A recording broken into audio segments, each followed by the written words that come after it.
Hello मेरे प्यारे साथी, जैसा कि आपने देखा था फर्स्ट वीडियो में सिलेबस बिहार पुलिस का और एसआई का, ठीक उसी प्रकार उसी सिलेबस के अनुसार मैं आप लोग के लेकर आया हूँ बिहार पुलिस का टॉपिक और ऑल कम्पिटिटिव एग्जाम के लिए है बौद्ध धर्म।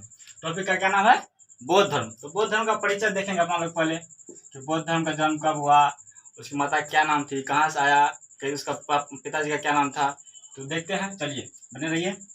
पहले देखते हैं बौद्ध धर्म संस्थापक कौन है? महात्मा बुद्ध। संस्थापक का क्या नाम है? महात्मा बुद्ध। और देख लीजिए कि जन्म है, जन्म उसका कहाँ है, मतलब कब हुआ था जन्म? तो 563 BC। कब हुआ था? 563 BC। और उसके पिता का क्या नाम था? सुद्धोधन। पिता का क्या नाम था? सुद्धोधन। और ये कहाँ के शासक थे? कपिलवस्तु शाक वंश से शासक थे। कहाँ के शासक थे? कपिलवस्तु शाक वंश से शासक थे। देख लीजिए, कपिलवस्तु शाक वंश से शासक थे। याद रहेगा कि नहीं रहेगा? कपिलवस्तु शाक वंश से शासक थे। पिता क्या नाम था?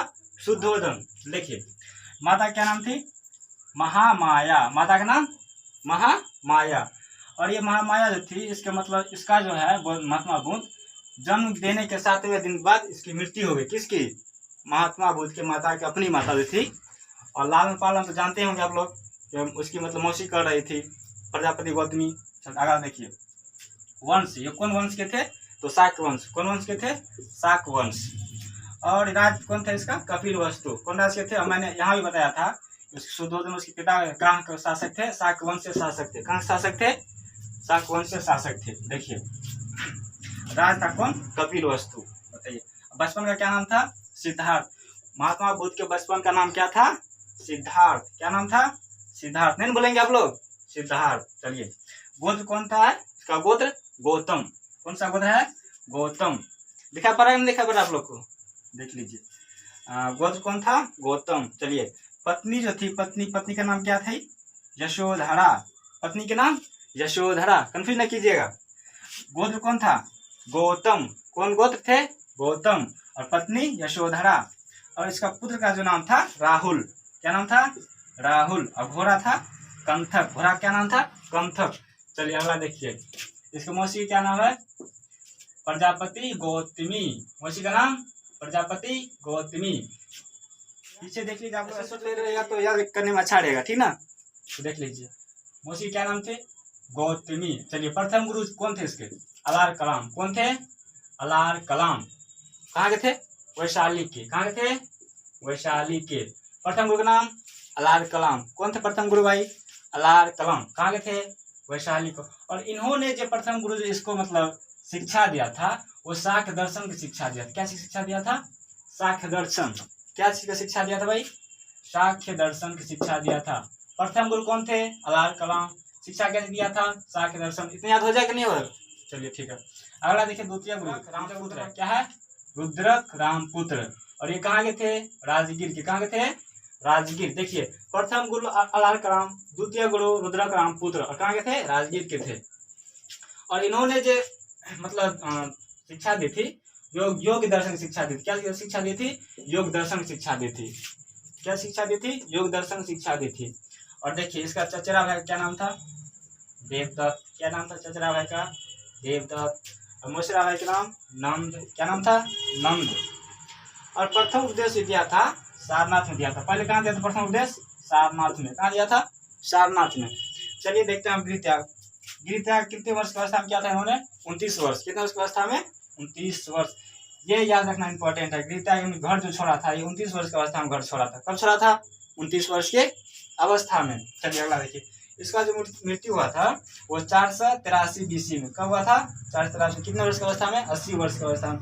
ये याद रखना इंपॉर्टेंट है। और ये इसका जन्म, ये कंफ्यूजन नहीं होइएगा भाई। BC मतलब ईसा पूर्व। क्या होता है BC मतलब? ईसा पूर्व। जन्म कब हुआ था? 563 में। और मृत्यु कब हुआ था? 483 में। कितने वर्ष की अवस्था में मृत्यु हुई थी? 80 वर्ष की अवस्था में। तो चलिए, इसका अगला है इसका भविष्यवक्ता। भविष्यवक्ता जो था वो कालदेवन। इन्होंने कहा था कि गौतम बुद्ध या तो राजा बनेगा या फिर सन्यासी। क्या कहा था कालदेवन ने? या तो राजा बनेगा या फिर सन्यासी। और दूसरा जो था इसका भविष्यवक्ता, वो था मालवक। कौन था? मालवक। इन्होंने कहा था कि गौतम बुद्ध सिर्फ सन्यासी ही बनेगा। क्या कहा था? सिर्फ सन्यासी ही बनेगा। और पहला क्या कहा था कालदेवन ने कि राजा बनेगा और सन्यासी दोनों बनेगा, और इन्होंने कहा था, मालवक ने कहा था कि यार सिर्फ सन्यासी ही बनेगा। चलो ठीक है, समझ गए होंगे। तो अगला देखिए क्या है कि खीर खिलाने वाली महिला, खीर जो खिलाई थी महिला, उसका क्या नाम थी? सुजाता। क्या नाम थी? सुजाता। और ये थी सेनावली ग्राम उर्वेला की थी। क्या कहाँ की थी? सेनावली ग्राम उर्वेला की थी। कहाँ की थी इन्होंने? थी सेनावली ग्राम उर्वेला की थी। कौन?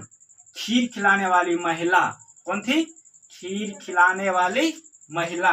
तो देखिए, और केश मुंडन, इसका केश मुंडन जो हुआ था, जैसे अपना लग में होता है ना मुंडन, ठीक उसी प्रकार इसका भी हुआ था। किसका? गौतम बुद्ध का केश मुंडन जो हुआ था वो था, कहाँ हुआ था? कि राम ग्राम में अनोमा नदी के तट पर। कहाँ हुआ था? राम ग्राम में अनोमा नदी के तट पर, गोरखपुर में। गोरखपुर कहाँ? मौरा नामक नाई ने किया था। किसने किया था? मौरा नामक। ये सबसे पहले आपको पहला ये याद रखिएगा, किसने किया था? मौरा नामक नाई ने। बहुत इंपॉर्टेंट है कि मौरा नामक नाई ने इसका केश मुंडन किया था। किसने किया था? मौरा नामक नाई ने। चलिए ठीक है, अगला देखिए। इस अंतिम उपदेश जो दिया था ये कुशीनगर में दिया था। कहाँ दिया था? कुशीनगर में। अंतिम उपदेश जो दिया था कुशीनगर में दिया था। कहाँ दिया था? कुशीनगर में। याद हो रहा कि नहीं हो रहा है? हो रहा है पीछे? ठीक है, चलिए कहाँ हो रहा है? अंतिम उपदेश जो दिया था ये कुशीनगर में। चलिए ठीक है। इसका जो सबसे प्रिय शिष्य था वो आनंद था। क्या था? आनंद। सबसे प्रिय शिष्य का नाम आनंद। सबसे प्रिय शिष्य का नाम आनंद। चलिए ठीक है। अब कम आयु का शिष्य का क्या नाम था? साड़ीपुत्र। क्या नाम था? साड़ी पहनने वाला साड़ी नहीं, साड़ीपुत्र नाम ही था उसका। क्या नाम था? साड़ीपुत्र। चलिए ठीक है। और अधिक आयु का शिष्य उपाली। अधिक आयु का शिष्य उपाली। चलिए, प्रिय शिष्य आनंद, कम आयु का शिष्य साड़ीपुत्र, और अधिक आयु का शिष्य उपाली। ठीक है। चलिए अगला देखिए। ज्ञान प्राप्ति के पश्चात इन्हें मतलब कितने वर्ष का आयु था? जब इसको जब ज्ञान प्राप्ति हुआ था, इसको आयु का कितना था? वर्ष कितना था? 35 वर्ष। 35 वर्ष। चलिए अगला देखिए। गृह त्याग की घटना को क्या कहते हैं? जब इन्होंने गृह त्याग जो किया था महात्मा बुद्ध ने, तो उसको क्या कहते हैं? महाभिनिष्क्रमण। क्या कहते हैं? महाभिनिष्क्रमण। गृह त्याग की घटना को क्या कहते हैं? महाभिनिष्क्रमण। देखिए अब जो है प्रथम उपदेश को क्या कहते हैं? प्रथम उपदेश जो दिया था उससे क्या कहते हैं? कि धर्मचक्र परिवर्तन। क्या कहते हैं? धर्मचक्र परिवर्तन। अब देखिए ज्ञान प्राप्ति। ज्ञान प्राप्ति को क्या कहते हैं? ये हवा ज्ञान प्राप्ति। ज्ञान प्राप्ति क्या कहते हैं? संबोधि। क्या कहते हैं? संबोधि। और मृत्यु। मृत्यु क्या कहते हैं? मृत्यु को महापरिनिर्वाण। क्या करते हैं? महापरिनिर्वाण। तो एक अगला चीज आपको बता रहे हैं। देखिए सारनाथ पर जो अंकित चित्र था वो क्या था? वो दिखाते हैं। देखिए सारनाथ पर जो अंकित चित्र था, मार्कर कहाँ गया भाई?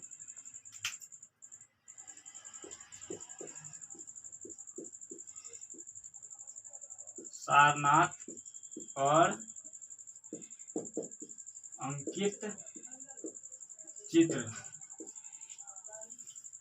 देखिए कैसे याद करवाते हैं। सारनाथ ELOW ऐसे होता है, ऐसे होता है हॉर्स, इसे होता है ELEPHANT एलिफेंट, ऐसे होता है लायन, ओ से होता है ऑक्स, और डब्ल्यू से होता है व्हील, WEAL व्हील। देखिए सारनाथ पर जो अंकित चित्र होता है ना वो होता है 5। कितना होता है? 5। आप लोग अभी तक देखते होंगे 4 होता है, लेकिन हम बता रहे हैं 5। कितना होता है? 5। तो पहला है एस से हो गया आपको हॉर्स, ऐसे क्या हो गया? हॉर्स। ई से हो गया एलिफेंट, इसे क्या हो गया? एलिफेंट। और एल से क्या हो गया? लायन, ऐसे क्या हो गया? लायन। ओ से क्या हो गया? ऑक्स। और डब्ल्यू से क्या हो गया? व्हील। तो सारनाथ कितना की चीज है? 5। कितना है?